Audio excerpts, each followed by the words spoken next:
So today I want to talk about free monoidal functors, and this is a little bit of my work, but mostly it's a paper by Capriotti and Capozzi, which is titled "Free Applicative Functors."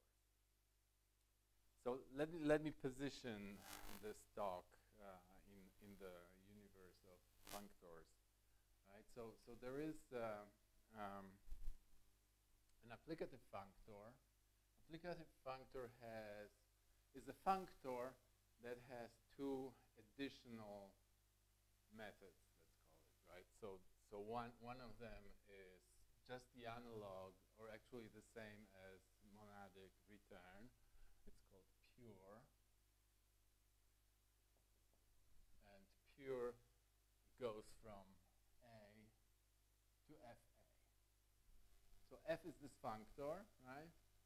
Let's think of this as a container, just for simplicity, right? So it is something that inserts a value of type A into a container of A's, a single value, right? So like if it's a list, you know, this is like a singleton list. You put it in as a singleton list. And there is another one, which is an operator called apply. And usually it's written as F of AB and FA FB. So it says if you have a container of functions from A to B and a container of values, you can act with these functions on these values. It gives you a way to like unpack this secretly, right? Act with these functions on these values, and then gives you a result still in the container, right? So if you rewrite this by putting parentheses here, which is okay because it's right associative, you can see that this is actually a functor that is preserving what is called closed structure. Means it preserves function types, simply. It takes you from one category. In general, it will take you from one category to another category. In this case, it's an endo functor in Haskell, right? So it keeps you in the same category. But it maps the structure of one category to the structure of this other category. And the structure here is the structure of function types. So it can take a function type in one category and maps it into a function type in another category, right? So if you have category C and category D, you have A and B here, right? You have a function from A and B. The functor can take this function here, and this is F of AB, right? And or you can map A and B separately using this functor.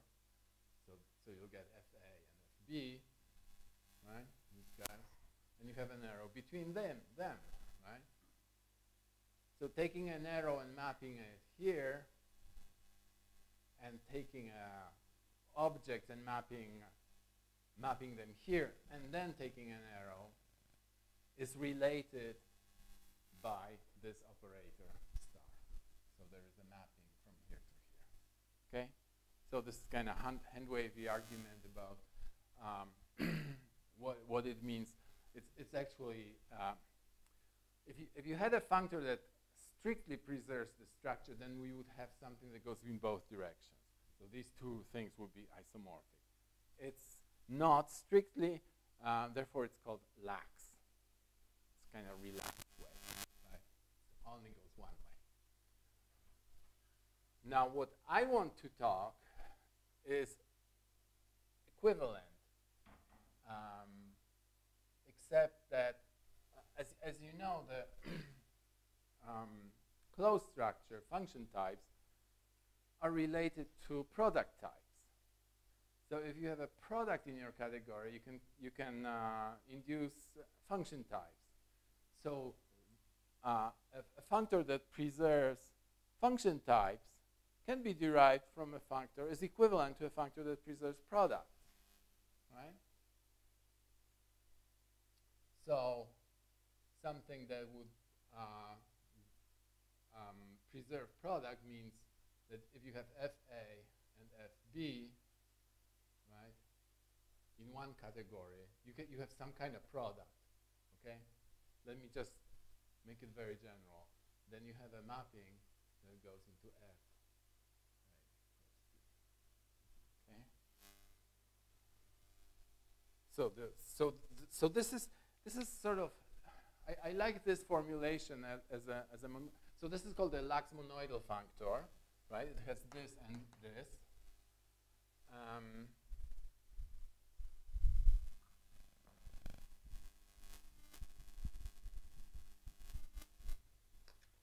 And let me draw the picture of this, right? So so instead of pure, actually what it does is you have monoidal structure in this category C and this category D. What does it mean? It means that you have a special object called a unit object. Okay, so this is an IC. And this one is also monoidal, so it has ID, right? And it has this multiplication or product we'll call tensor product. So if you have two guys here, A and B, you can tensor product them. So you can have an object A cross B here. And now you have a functor that maps IC into FIC, right? Now it's not exactly the same as ID, but we want to have a mapping, a morphism, right? We could have an isomorphism, then it would be a strict monoidal functor, but we are relaxing it, so it's a lax monoidal functor. It only goes one way, right? So instead of having pure, let me erase these because I'm no longer going to talk about applicatives. I'm going to talk about monoidal functors. So we have, so this is called epsilon.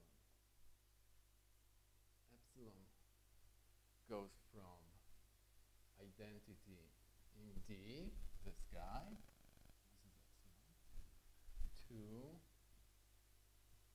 F of identity in C. Okay? And this guy is called mu. Okay? And mu goes from FA cross FB. So this is a product in D, right? To F of a product in C. Okay? So let's draw this here. FA, that's a mapping of A. So A goes into FA. FB, so that's a mapping here, FB, right? I'll draw these underneath.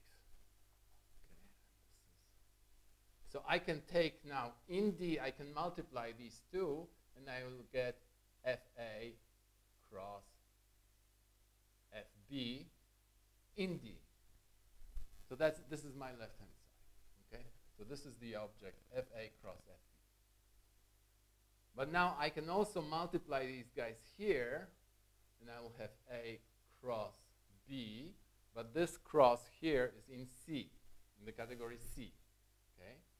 And I can take this object and map it, and I will get F of A cross B here.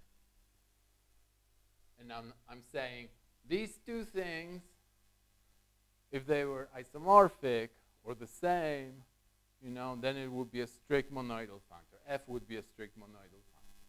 So this is F, all these functors, right? Lax monoidal functor will have a morphism going only one way. And in most cases, this is good enough. You know, lax monoidal functors are fine.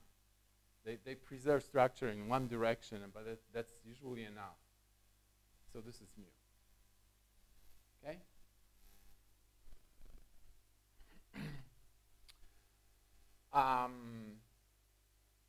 So this all depends on these two categories having a monoidal structure, right? So these are monoidal categories. We talked a little bit about monoidal categories before, so you know that, for instance, one monoidal structure is generated by a Cartesian product and the terminal object, right? So this would be a terminal object, this would be Cartesian product. But it's interesting to also try different other products, right? So like if you have one type of product, you have Cartesian product, but you can come up with some other types of product as long as it's monoidal, you know. What does it mean that this product is monoidal?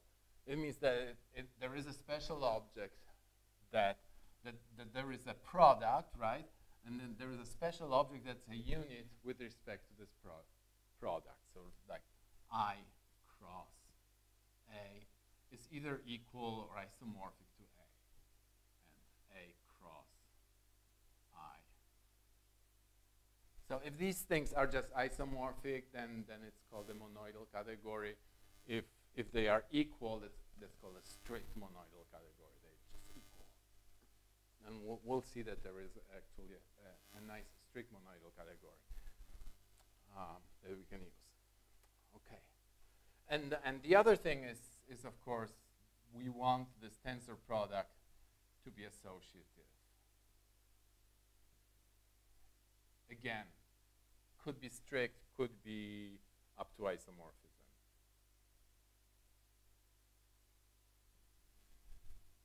So that defines a monoidal category. Well, not really. I mean, you also have to have these additional, well, these laws, right? Okay, so that defines monoidal category. There are some coherence laws on top of this that say that if you like multiply 4 of these guys, then 2 ways gives you the same. Okay.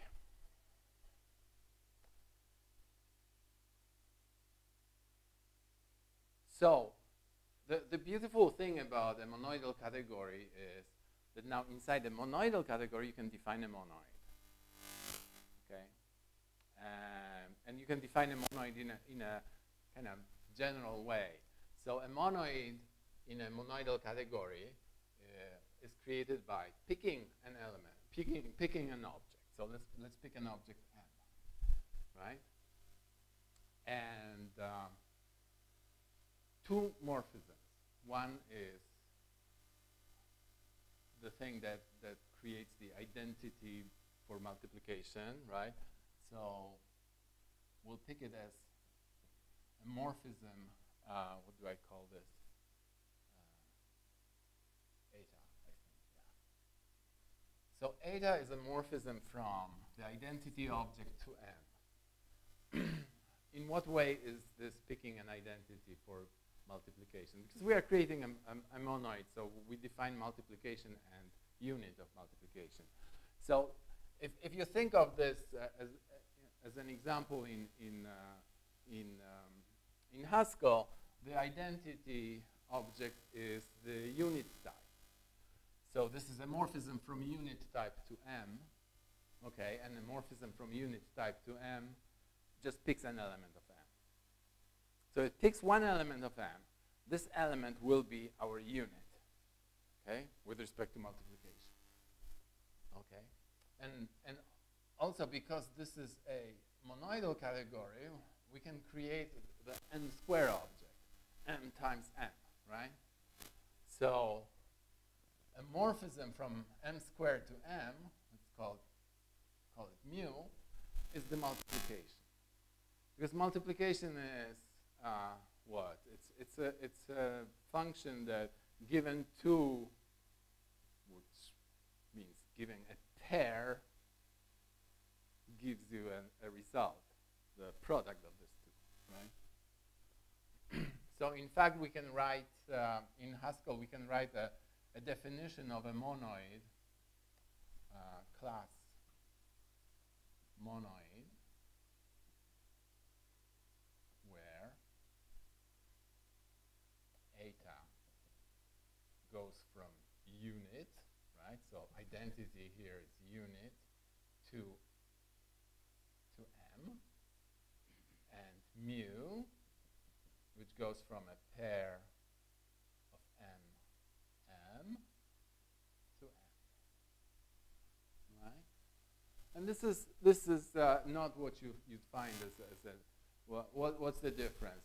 Well, you can replace this with just a single element of m, and you call it memty, right? Instead of using a morphism, you use an element, and this you can curry, so you will get m arrow m, right? And that's called mapand, right? But I like this for theoretical purposes. This is a little bit better because it generalizes nicely to a category in which you cannot speak of elements, right? Because memty is an element. Okay, what's an element? It's a morphism from the terminology. But also it generalizes to an arbitrary monoidal category, because you can replace this with I, right? And you can replace this with the tensor product. And voila, you have a definition of a monoid in an arbitrary monoidal category. Now you can come up with monoidal categories by picking different kinds of multiplication.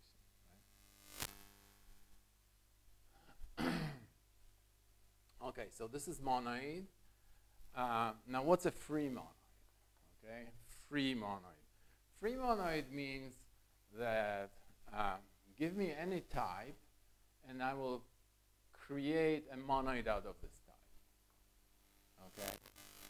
How do I create a monoid out of a type? Well, to create a monoid, I need a unit. Okay. So let me just add unit to this. So I have my type. I'm adding some special thing called unit, okay? And I want unit loss to be satisfied. And then how do I define multiplication? Well, I pick two elements from this type that I'm making into a monoid, and I'm saying, what's the product of these two elements? Well, I will just remember that I had elements x and y, and I will not reduce it anymore, right? Because the multiplication is like reduction. You know, you have two elements, and you reduce it down to one element, right? Like you get 3 and 4, and you reduce it to 12, right? But if you don't reduce it, you just remember, oh, there was a 3 and 5. Okay, fine. I'll just remember this. And then, so you just keep adding new elements to it. You know, it's like you keep adding elements, all possible multiplications. You just create new elements. And if you want to multiply those elements, well, then you just create a bigger list of elements, right?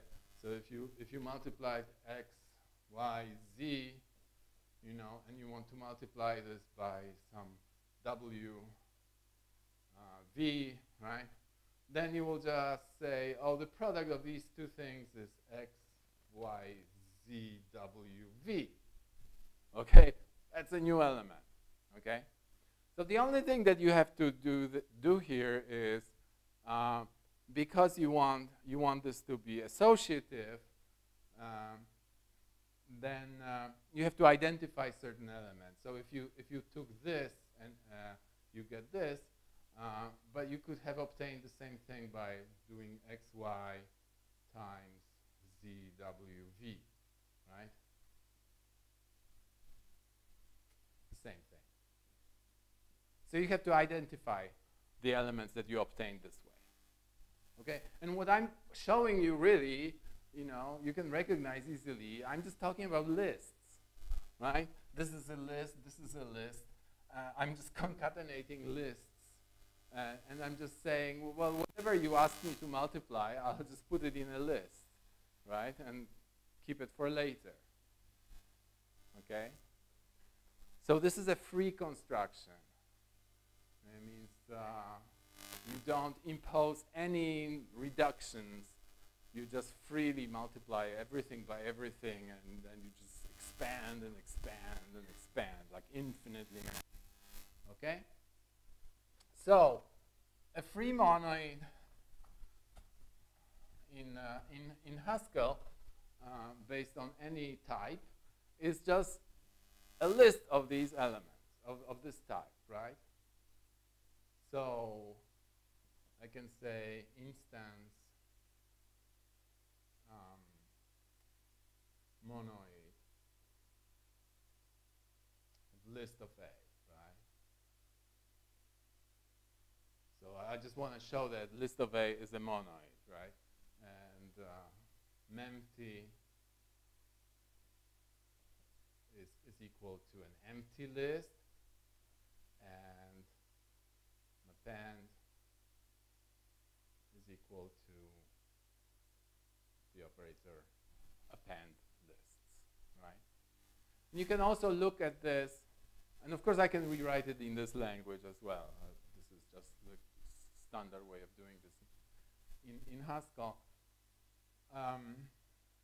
The way to look at it is that the original type A serves as the list of as generators for my free monoid.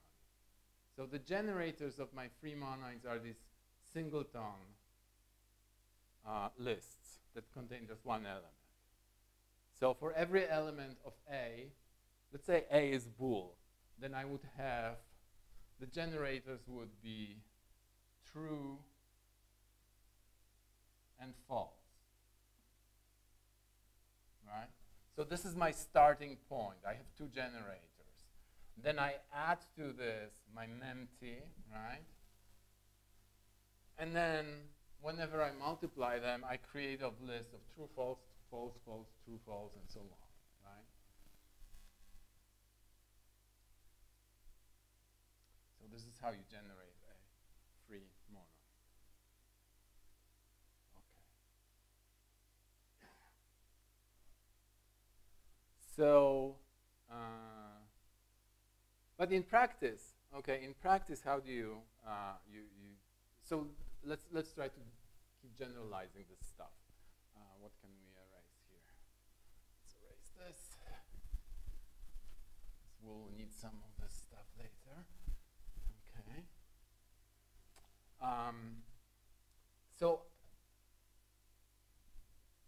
this is a free monoid is a list. So let's write a definition of list of A.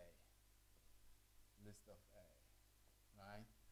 Sort of like, let's define it by hand so that we see how you generate a list in a monoidal category. Because we want to generalize it to an arbitrary monoidal category. Here this is just a list in a particular monoidal category that's generated by products.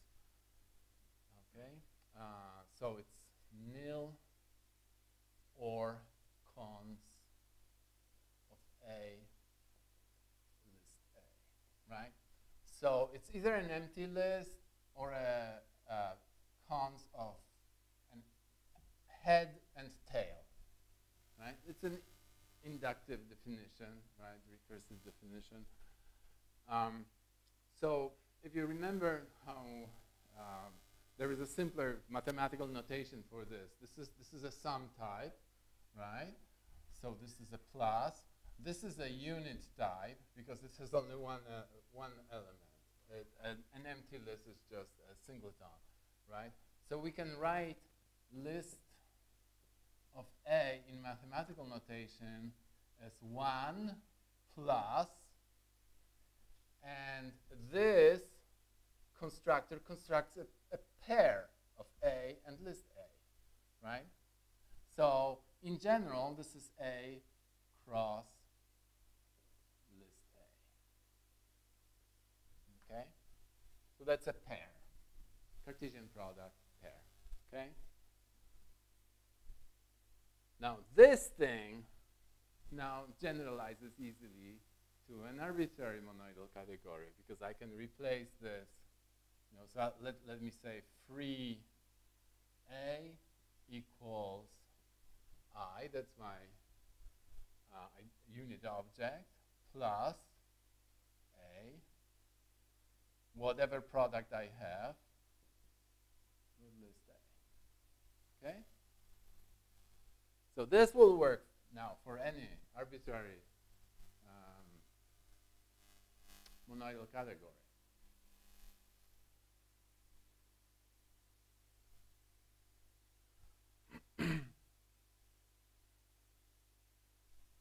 Yes? Everything fine?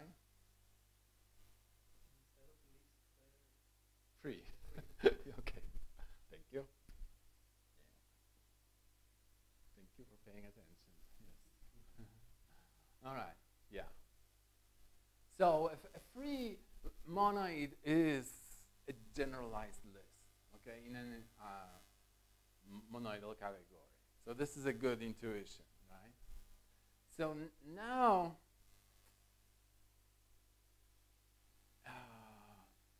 now I want to create a free monoidal functor.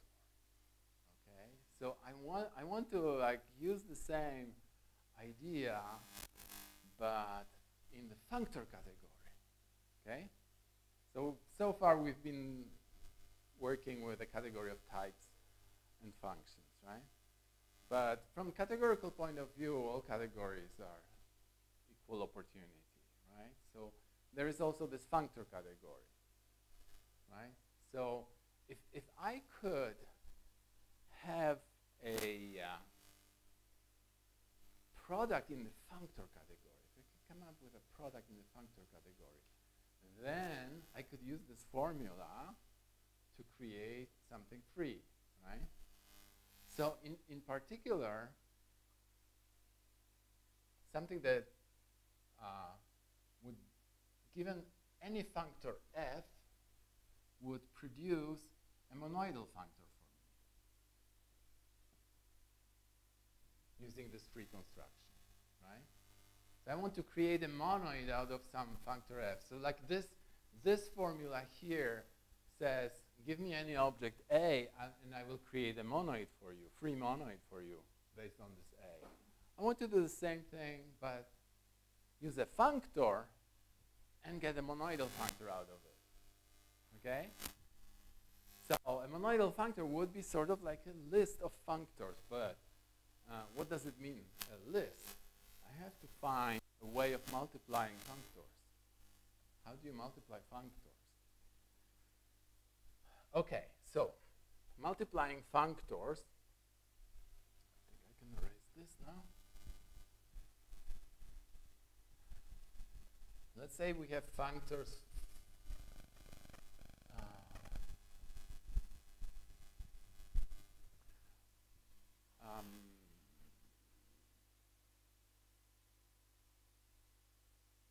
it's not always possible to define if you have any two categories, functors between any two categories, even if they are monoidal categories, you can't really define good multiplication. However, there is a way of defining multiplication for functors that go from some category C to the category of set. Because set is special. Set is a nice category, right? So a functor from C to set has an interesting property that any functor from C to set can be decomposed in a sort of basis.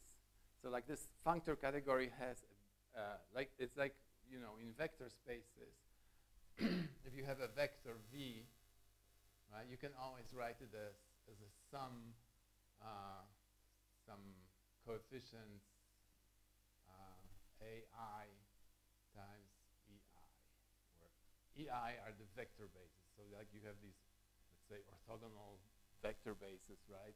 And any vector in your space can be decomposed, right?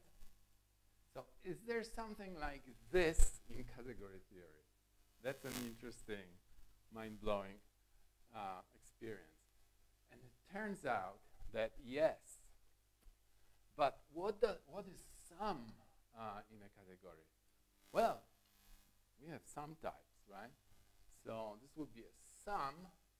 This would be, well, this would be a product here, right? Whatever product we have. So if we have a monoidal category, which also has sums, right?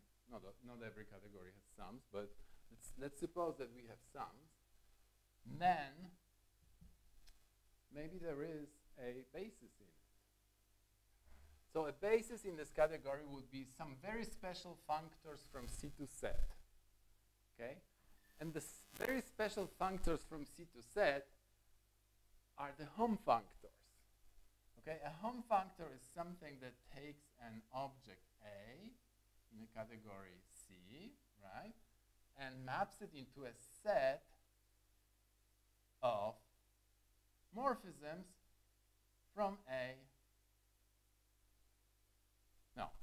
Let's call it X. From A to X.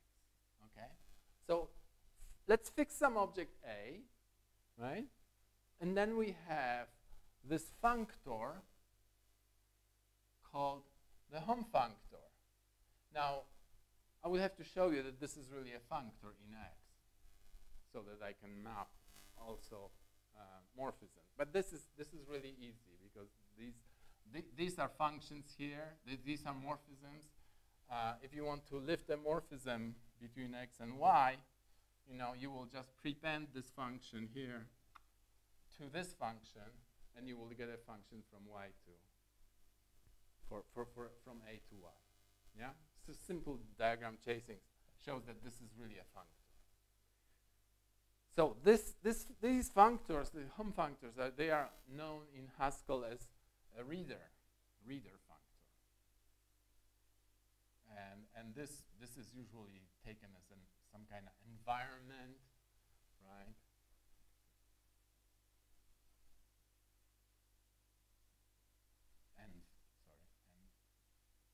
And to X, right? So it's a function type, and it's a functor, and it's called a reader. New type. Yeah, you can find it in the library. Okay. Well, I have to put some kind of constructor here. Let's call it R. Okay. So it turns out that these reader functors form a basis in the functor category. And this is the result that's called the co-ionada lemma. So the co-ionada lemma says, okay, that any functor f acting on A is equivalent, is isomorphic, to the following type. There exists an X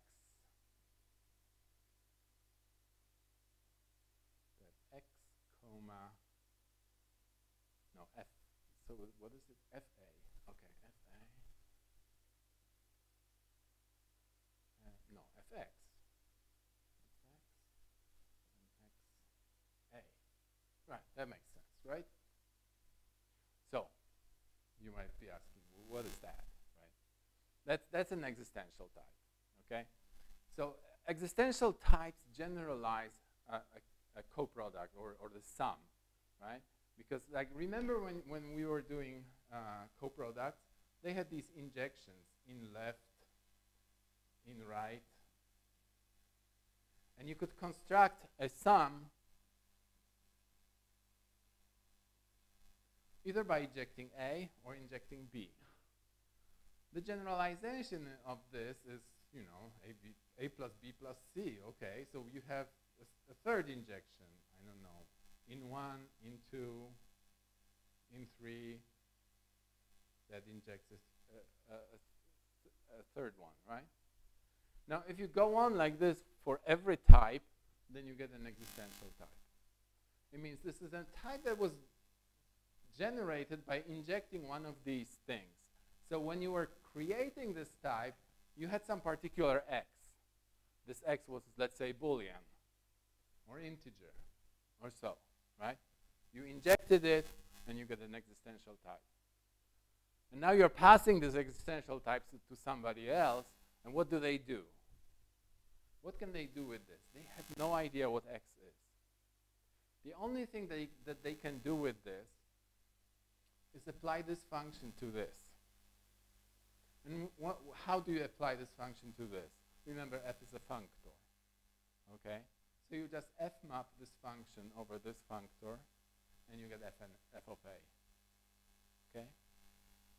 So from here to here, you can go trivially, right? From here to here, I guess you just put fa and identity here, and right? So this is equivalent, and this is exactly corresponds to this formula. No, except for a sum, we have this existential. X is now our I, fx is these AIs, and these are our basis vectors, okay? And these are our reader functors, and these are our, home functors. So that says that home functors, in this sense, form a basis in the category of functors from C to set. Now you see why set, because this is a set. This is a home set. So I get a functor from category C to set. That's why I need that. Yes. Okay. So now that we have a basis, it's like, okay, now that we have a basis, then we can define multiplication by being clever, because we can say, how do you multiply two functors from C to set, right? So let's use this symbol for multiplying functors, f, g, and on some type t, right? So I have multiplied these two functors. I should be getting a third functor, right? And I'm evaluating this functor at some type t. Okay. So I will decompose f using my Cohen-Ada. So it exists x, fx, xa. Right? And by the way, here, I'm really talking about a product in my category, right? What is it?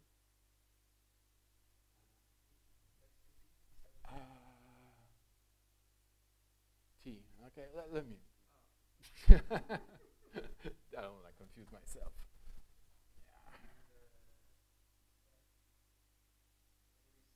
Yeah. So F is FA, supposed to be there, right? Yeah. See? Yeah.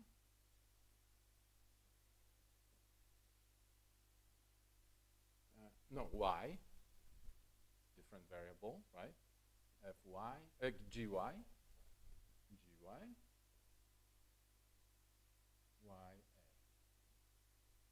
Right?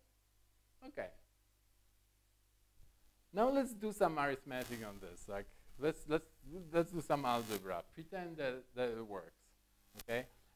This is not really a derivation of the so-called Day convolution, but it's an intuition how you can derive it if you forget the formula, right?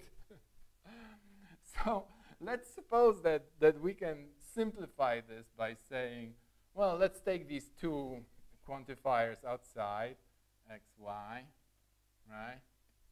So there exists an x and there exists a y, and this is just like a huge product. So let's just write it fx, gy, okay, and so let's suppose that this is kind of linear in this space. So we have xa multiply by ya. So we have simplified the problem of saying, let's see what this new product does for the basis vectors, the home functors. And let's just pretend that we can take these things outside, okay? And after a little bit of thinking, you might say, what can I do? I can take x, y, arrow A, right? That would be a sensible definition, right? So I got a home functor here that ends in A. So I end up with a formula, exists xy, fx, gy, x, comma, y.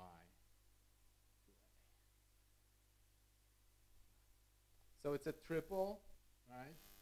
It's a product of products, right? Now I can translate it into Haskell easily, existential type. The existential types are implemented in Haskell. There are two ways. You can use, you can change an existential type into a universal type, or you can use GADTs, generalized algebraic data types. GADTs, in a GADT, if you have a free variable in your constructor, then it's treated as an existential. So there are ways of doing it. Now the intuition behind this is this. If you think of functors as containers, so you have let's say a box of x's, right? So F is a box. G is let's say a sack. Okay, a sack of y's. So here you have a box of x's, a sack of y's. Okay, and you have a function that for any pair that you take one from here, one from here, you combine them, it gives you an A. Okay? So in this way, this is a container of A's, right? So the product of and this is called the Day convolution. So there was this guy called Day. He came out with this idea. Okay? He probably didn't use this, but he got some. He just invented this stuff, right? That's once you get this formula, you know, say that's by definition, and that's it. Okay? So this is a container of A's, which contains two containers, one of X's, one of Y's, and a way of combining X's with Y's to give you an A. It's cool. Right? Okay. So finally, the final step here is,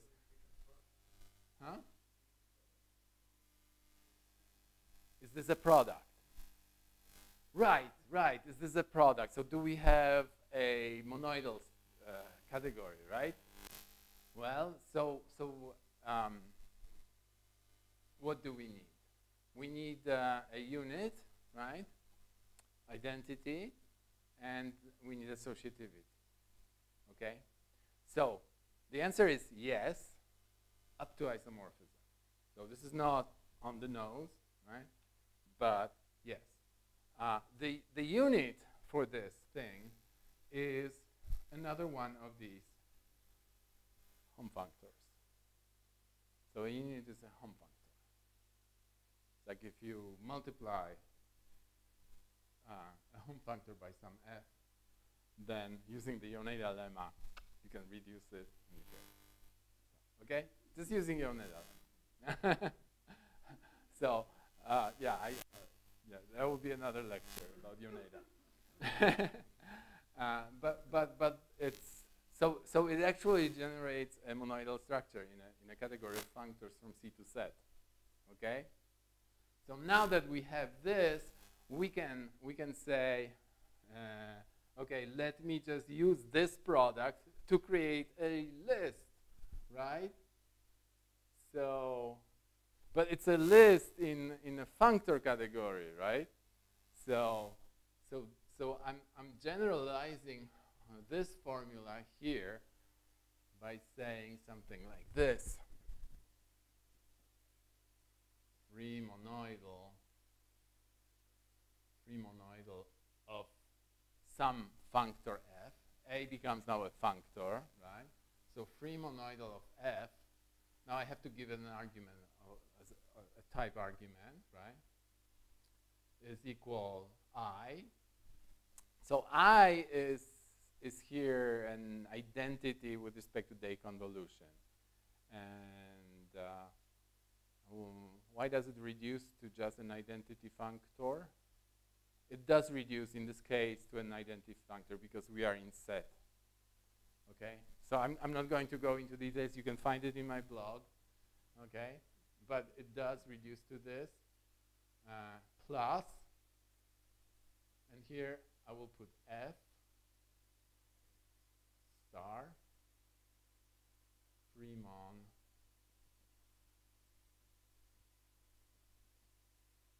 of f. Okay. So I really don't need this a because I'm symbolically doing this, right? So if you do this for any functor f, you obtain something that is a lax monoidal functor. That's what you get, okay? And there is a proof in my blog that this is a lax monoidal functor. So at the end, let me just substitute these things and so it is like the definition you gave us at the start, like those functors, monoidal functors. Yes, the lax monoidal functors, yes. This is just like that. You get, for free, a lax monoidal functor. Give me any functor and I'll create you a lax monoidal functor. Okay? Now, so you can rewrite it in Haskell, you know, data, free m. Give it some functor and give it some type, right? Not equal where, because we need the existential types for the day convolution, right? So for the day, so it has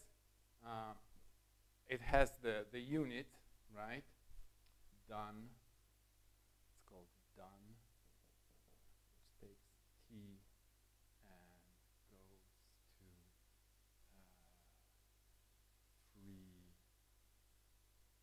free ft, right? And there's another constructor called more, and this one takes fx. Okay, so it does the day convolution here. Fx, and then the second argument to day convolution is free itself, so it's free fy. Y and x are free variables here, so they become existentials in a GADT. Then I need something that takes x, y, and gives me a t, right? And that produces, that constructs a free ft. Okay? So that's this thing rewritten.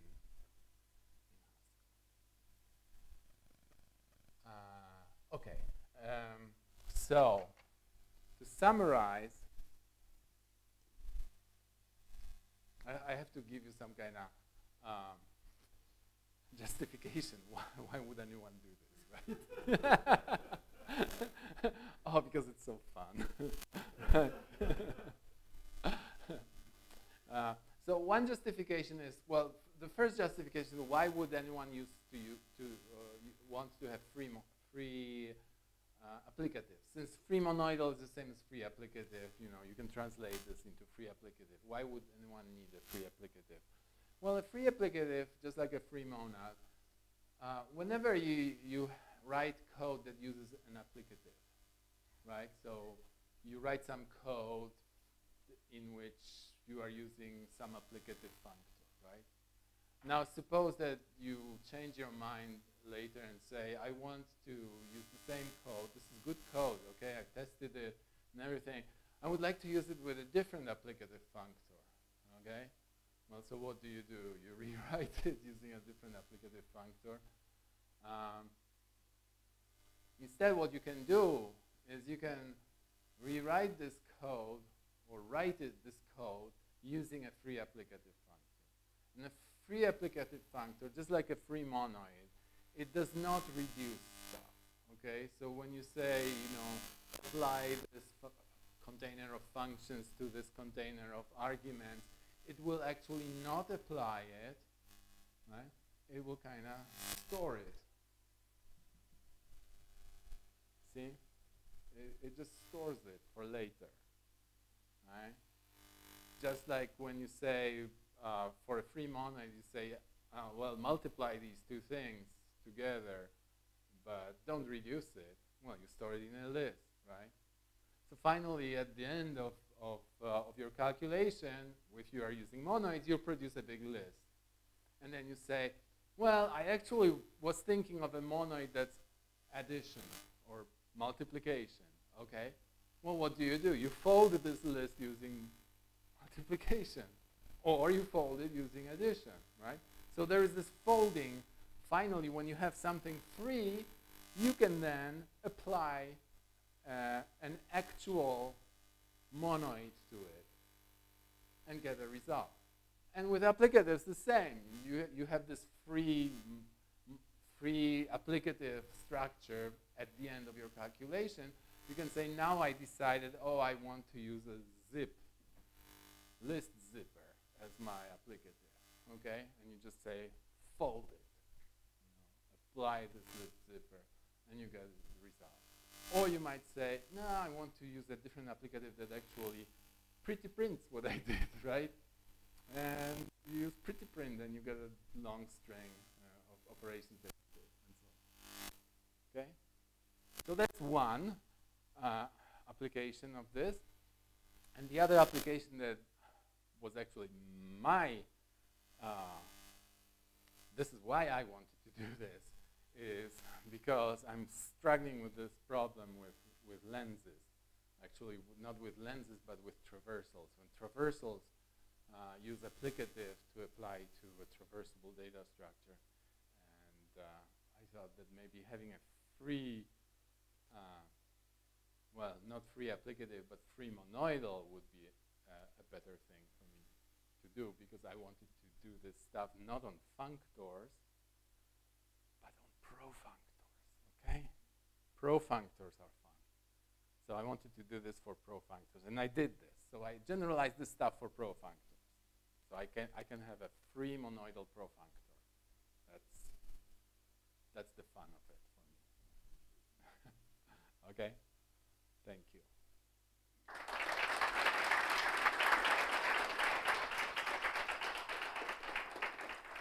Any questions? Do we have time for questions?